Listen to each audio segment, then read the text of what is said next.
MLC N Ravikumar ಅವರ ಮೇಲೆ ಸರ್ಕಾರ ದುರುದ್ದೇಶಪೂರ್ವಕವಾಗಿ ಜಾತಿ ನಿಂದನೆ ಪ್ರಕರಣ ದಾಖಲಿಸಿದ್ದು ಖಂಡನೀಯ ಎಂದು ರವಿಕುಮಾರ್ ಅಭಿಮಾನಿ ಬಳಗದ ಸದಸ್ಯ ಶಂಕರಗೌಡ ಬಿರಾದಾರ್ ತಿಳಿಸಿದರು. ಸುದ್ದಿಗೋಷ್ಠಿಯಲ್ಲಿ ಮಾತನಾಡಿದ ಅವರು, ಭಾರತೀಯ ಜನತಾ ಪಾರ್ಟಿಯ ಕರೆಯ ಮೇರೆಗೆ ಕಲಬುರಗಿಯಲ್ಲಿ ನಡೆಯುತ್ತಿದ್ದಂತಹ ಪ್ರತಿಭಟನೆ ವೇಳೆ ವಿಧಾನ ಪರಿಷತ್ ಸಚೇತಕರು ಹಿಂದುಳಿದ ವರ್ಗದ ನಾಯಕರಾದ ಎನ್ ರವಿಕುಮಾರ್ ಅವರು ರಾಜ್ಯ ಸರ್ಕಾರದ ವಿರುದ್ಧ ಭಾಷಣ ಮಾಡಿದ್ದು, ರಾಜ್ಯ ಸರ್ಕಾರ ರವಿಕುಮಾರ್ ಅವರ ಮೇಲೆ ದುರುದ್ದೇಶಪೂರ್ವಕವಾಗಿ ಕಾನೂನು ದುರ್ಬಳಕೆ ಮಾಡಿಕೊಂಡು ಒಬ್ಬ ಹಿಂದುಳಿದ ನಾಯಕನ ಮೇಲೆ ದೂರು ದಾಖಲಿಸಿದ್ದಾರೆ. ಇದನ್ನು ರವಿಕುಮಾರ್ ಅಭಿಮಾನಿಗಳು ಖಂಡಿಸುವುದರ ಜೊತೆಗೆ ರವಿಕುಮಾರ್ ಅವರಿಗೆ ನೈತಿಕ ಬೆಂಬಲ ನೀಡುತ್ತೇವೆ ಎಂದರು. ಸುದ್ದಿಗೋಷ್ಠಿಯಲ್ಲಿ ರವಿಕುಮಾರ್, ಹರೀಶ್, ಪಂಚಾಕ್ಷರಯ್ಯ ಸೇರಿದಂತೆ ಮತ್ತಿತರರಿದ್ದರು. ಏನು ಮೊನ್ನೆ ಕಲಬುರಗಿ ಚಲೋ ಒಂದು ಹೋರಾಟ ಇತ್ತು. ಈ ಒಂದು ಹೋರಾಟದ ಕಾರ್ಯಕ್ರಮದಲ್ಲಿ ನಮ್ಮ ವಿಧಾನ ಪರಿಷತ್ ಮುಖ್ಯ ಸಚೇತಕರಾಗಿರುವಂಥ ಎನ್ ರವಿಕುಮಾರ್ ಅವರು ಸರ್ಕಾರದ ವಿರುದ್ಧ ಮತ್ತು ಅಧಿಕಾರಿಗಳ ಲೋಪದೋಷದ ವಿರುದ್ಧವಾಗಿ ಒಂದು ಬಹಿರಂಗ ಭಾಷಣದಲ್ಲಿ ಮಾತಾಡಿದ್ದನ್ನು ಸರ್ಕಾರದ ಬೆಂಬಲಿತ ವ್ಯಕ್ತಿಗಳಿಂದ ಬೇರೆ ಬೇರೆ ಪ್ರಕರಣವನ್ನು ಕರ್ತವ್ಯ ಲೋಪ ಮತ್ತಿತರೆ ಅಂತೇಳಿ ಪ್ರಕರಣ ದಾಖಲು ಮಾಡಿದರು. ಅದ್ರ ಜೊತೆಗೆ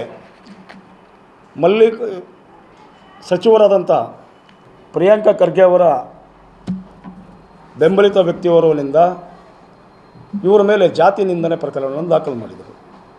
ನಾವು ಕೇಳಲಿಕ್ಕೆ ಇಷ್ಟಪಡ್ತೀವಿ, ಅಭಿಮಾನಿ ಬಳಗದಿಂದ ಒಬ್ಬ ಹಿಂದುಳಿದ ನಾಯಕರಾಗಿದ್ದಂಥ ಎನ್ ರವಿಕುಮಾರ್ ಅವರು ಸಾರ್ವಜನಿಕವಾಗಿ ರಾಜಕೀಯವಾಗಿ ಹೋರಾಟಗಳನ್ನು ಹಮ್ಮಿಕೊಂಡಿರೋಂಥ ವ್ಯಕ್ತಿ ವಿನಾಕಾರಣ ಇವರ ಮೇಲೆ ಈ ಕಾಯ್ದೆಯನ್ನು ದುರ್ಬಳಕೆ ಮಾಡಿಕೊಳ್ಳೋದಕ್ಕೆ ಸರ್ಕಾರ ಪರೋಕ್ಷವಾಗಿ ಇವತ್ತು ಸಪೋರ್ಟ್ ಮಾಡ್ತಾಯಿದೆ ಅಂತ ಹೇಳ್ತಿದ್ದೀವಿ. ಸರ್ಕಾರದ ವಿರುದ್ಧವಾಗಿ ಮಾತಾಡಿದರು.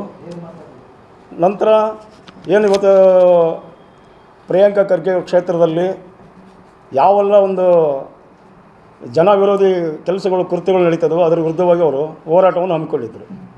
ಡಿ ಸಿ ಅವರನ್ನು ಪಾಕಿಸ್ತಾನ ಅಂತೇಳಿ ಆವೇಶಭರಿತದಲ್ಲಿ ಮಾತಾಡಿದ್ದಾರೆ. ಅದಕ್ಕೆ ವಿಷಾದವನ್ನು ಕೂಡ ವ್ಯಕ್ತಪಡಿಸಿದರು. ವಿಷಾದವನ್ನು ವ್ಯಕ್ತಪಡಿಸಿದ ನಂತರನೂ ಕೂಡ ಈ ದೂರನ್ನು ದಾಖಲು ಮಾಡಿರೋದು.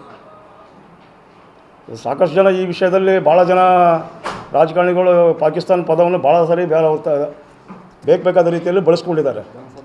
ಮುಖ್ಯಮಂತ್ರಿ ವಿಧಾನಸೌಧದಲ್ಲಿ ಪಾಕಿಸ್ತಾನ ಜಿಂದಾಬಾದ್ ಅಂದರು, ಸಾಬೀತಾಯಿತು, ಆಕ್ಷೇಪರ ಅಲ್ವೇ ಅದು?